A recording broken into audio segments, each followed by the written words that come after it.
बड़ा ही प्यारा सा रूल है बेटा, रूल नंबर 4। वैसे नंबरिंग याद ना भी रखें तो चलेगा। If one security is higher risk and higher return, मतलब रिटर्न भी ज्यादा है रिस्क भी ज्यादा है, और दूसरी सिक्योरिटी का रिस्क भी कम है रिटर्न भी कम है, तो बेटे इसको बोलते हैं अनडिसाइडेड केस। मैं डिसाइड नहीं कर सकता, आप लिख लें पहले। वो डिपेंड करता है कि एक की इन्वेस्टर की कितनी टॉलरेबल लिमिट है मेरे बेटे, कितनी टॉलरेबल लिमिट है मेरे बेटे।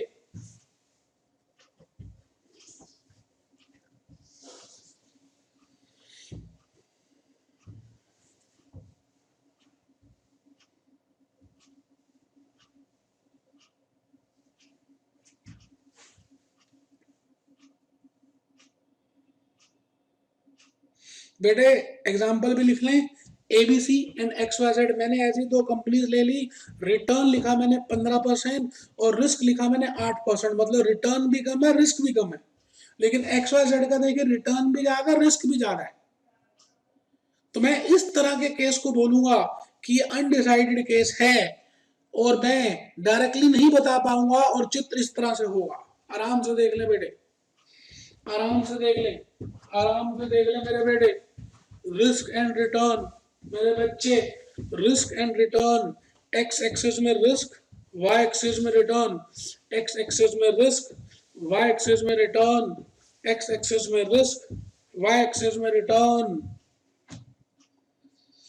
ठीक है बेटे, अब और कुछ भी नहीं लिखना है, और मैं इस स्लाइड को कर भी रहा हूं बंद। आराम से आप देख लें, मैंने बंद कर दिया। मैं इस समय ये वाला क्वेश्चन आपको कराऊंगा।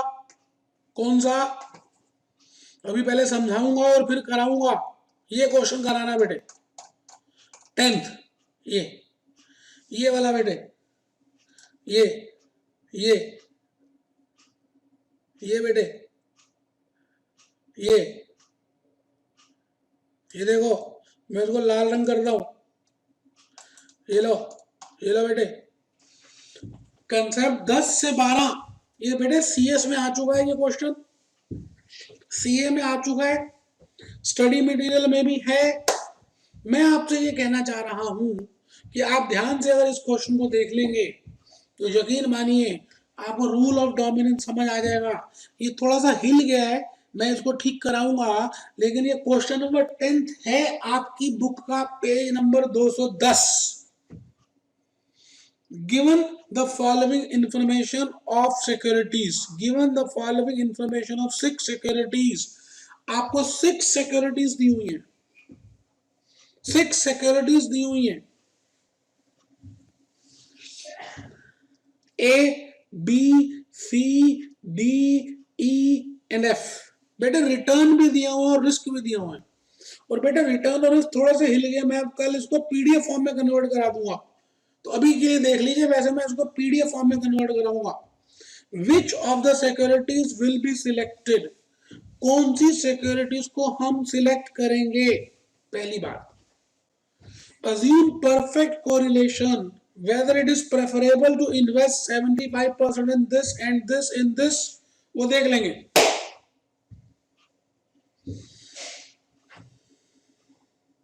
ठीक है बेटे, मैं इसको बंद कर रहा हूं, आप आराम से उसमें देखिए, मैं इसको कल PDF फॉर्म में कन्वर्ट कर दूंगा जिससे कि हिलेगा ही नहीं दोस्तों।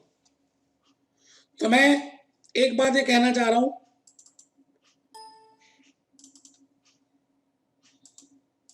कि हम इस समय कंसेप्ट नंबर 10 से 12 का प्रैक्टिस करने जा रहे हैं, और उसमें लिखा हुआ था rule of dominance, rule of dominance. बेटा ये जो कंसेप्ट है ना रूल ऑफ डोमिनेंस, ये कंसेप्ट क्या है? ये कहना चाह रहा है कि अगर आपको एक झुंड में बड़ी सारी सिक्योरिटीज दी हुई हैं, तो आप इसमें से ऑप्टिमम सिक्योरिटीज को सिलेक्ट कर सकते हैं, इसमें से ऑप्टिमम सिक्योरिटीज को सिलेक्ट कर सकते हैं। और बेटे ये जो ऑप्टिमम सिक्योरिटीज को सिलेक्ट कर सकते हैं, हम उसमें एक रूल लगाएंगे, और उस रूल का नाम है रूल ऑफ डोमिनेंस। बेटे रटना कुछ भी नहीं है, मैंने खुद लिखा है 4 रूल्स हैं, रटना है नहीं है बेटे कौन सा रूल कब है, लॉजिक लगाना है। अब सवाल आता है कि जब 2 से ज्यादा सिक्योरिटीज हो, 2 को तो कंपेयर कर सकते हैं, अगर 2 से ज्यादा हो, जैसे इस क्वेश्चन में देखें तो 6 सिक्योरिटीज हैं। तो आप सबसे पहले एक बात समझ लें कि इस क्वेश्चन के 2 पार्ट्स हैं, इस समय हम एक ही पार्ट कर पाएंगे आज के लेक्चर में। तो क्वेश्चन नंबर 10 के ए पार्ट में लिख रहे हैं, statement showing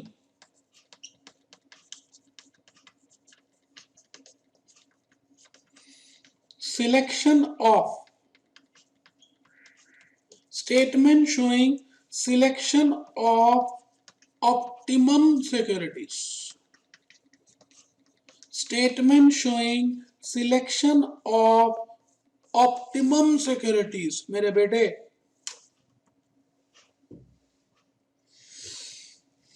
as per rule of dominance,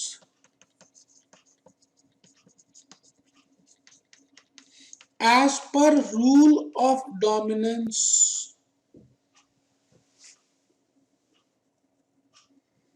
अब एक बात लिखवानी थी, आप भले मेन आंसर में ना लिखकर आप कहीं नेक्स्ट शीट में लिख लें, नोट नंबर 1 में,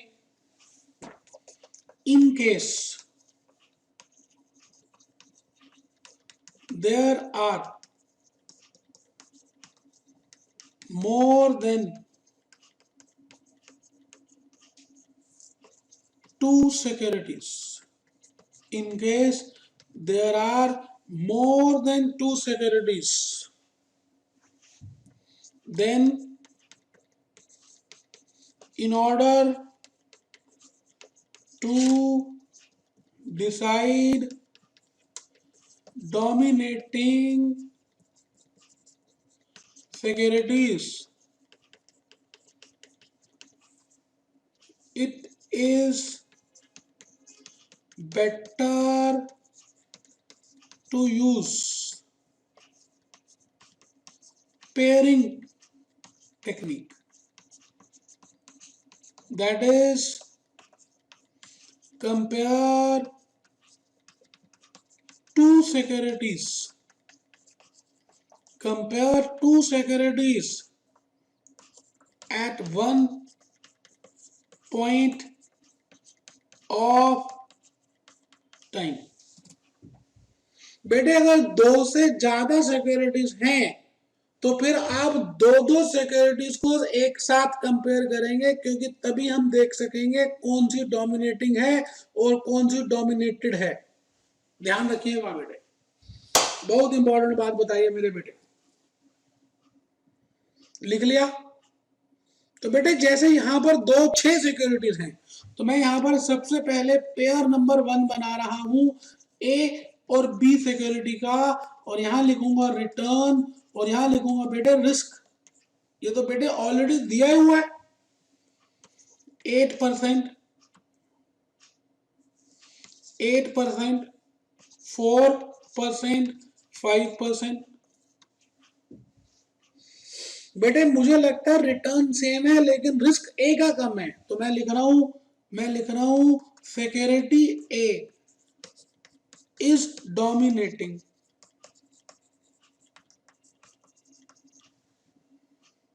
hence reject सिक्योरिटी बी। इसलिए हम सिक्योरिटी बी को रिजेक्ट कर देंगे। रूल 1 है। अब हमें 1 नंबर नहीं लिखना बेटे, वो तो मैंने वैसे बताया आपको मेरे लाल।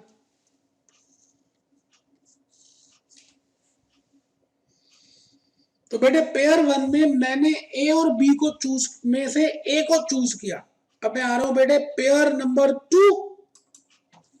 अब जब तक ए नहीं मरेगा मैं ए को लिखता ही रहूंगा, ए सी को कंपेयर करूंगा बेटे। अब फिर दोबारा लिखा मैंने return risk,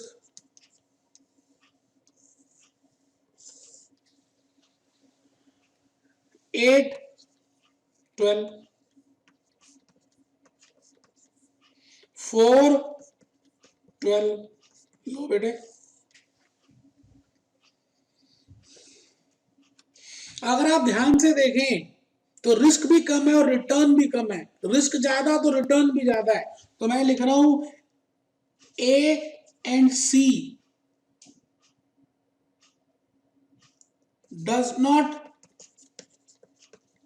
dominate each other, does not dominate each other. It is a it is a undecided case। बेटे ये अनडिसाइडेड केस है, ए और सी, बेटे ये अनडिसाइडेड केस है।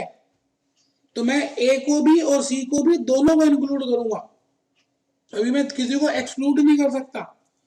Pair number 3 A and B return risk, बेटे 8% है, बेटे 4% है, बेटे 4% है, बेटे 4% है। बेटे बेटे कितना निकल रहा है? बेटे अपने आप निकल रहा है, प्यार है ना, क्या करूं मेरे बच्चे, मेरे लाल। अब देखिए जी रिस्क सेम है, तो अब आपको ये चेक करना है कि यहां पर कौन सी सिक्योरिटी डोमिनेटिंग है और कौन सी डोमिनेटेड है। तो मैं लिख रहा हूं security A is dominating in nature and security D is dominated in nature, hence we will select security ए। आराम से बेटे, कोई जल्दी तो है ही नहीं, मैंने इसके बाद कोई क्वेश्चन ही नहीं कर रहा आज के लेक्चर में। आज होमवर्क दूंगा, नेक्स्ट लेक्चर में पहले होमवर्क डिस्कस करूंगा, सारे क्वेश्चंस कराऊंगा, आप बिल्कुल टेंशन मत लेना। आपको लगेगा कि आप फेस टू फेस बैठे हुए बेटे बेटे मेरे सामने, और अपने हाथ की लकीरों पे विश्वास मत करना,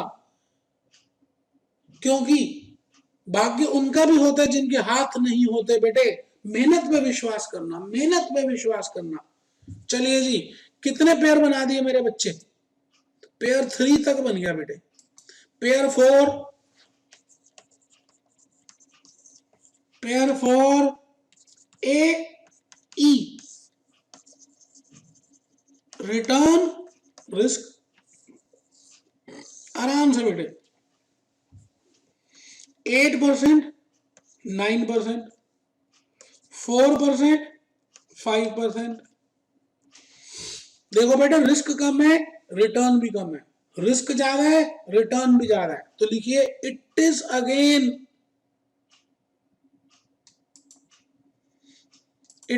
again undecided case, it is again undecided case.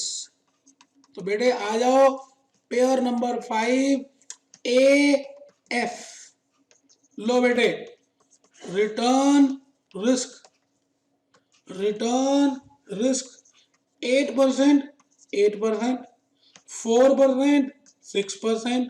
लो मेरे बेटे आराम से, तो लिखते हैं security A is dominating in nature. बेटे security A dominating in nature की है, hence exclude security F, security F को एक्सक्लूड कर दें, एक्सक्लूड कर दें, नहीं लेंगे। तो बेटे एक बात का ध्यान रखिए, अभी एक पेयर और बनेगा, क्योंकि आपने एक तो ए को सिलेक्ट किया है, एक सी को किया है, एक ई को भी किया है, तो एक पेयर और बनाइए और सी और ई को भी चेक कर लीजिए कि कहीं ये आपस में ये तो नहीं कर रहे डोमिनेट एक दूसरे को। लो बेटे 12, 9, 12, 5, लो बेटे, रिस्क कम है, रिटर्न भी कम है, तो लिखेंगी it is again undecided case. इसका मतलब अब मैं आपके सामने फर्स्ट पार्ट का आंसर लिखने जा रहा हूं। यहां तक लिख लिया जी?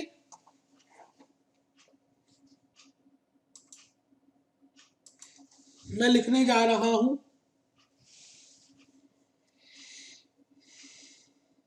As per rule of dominance, as per rule of dominance,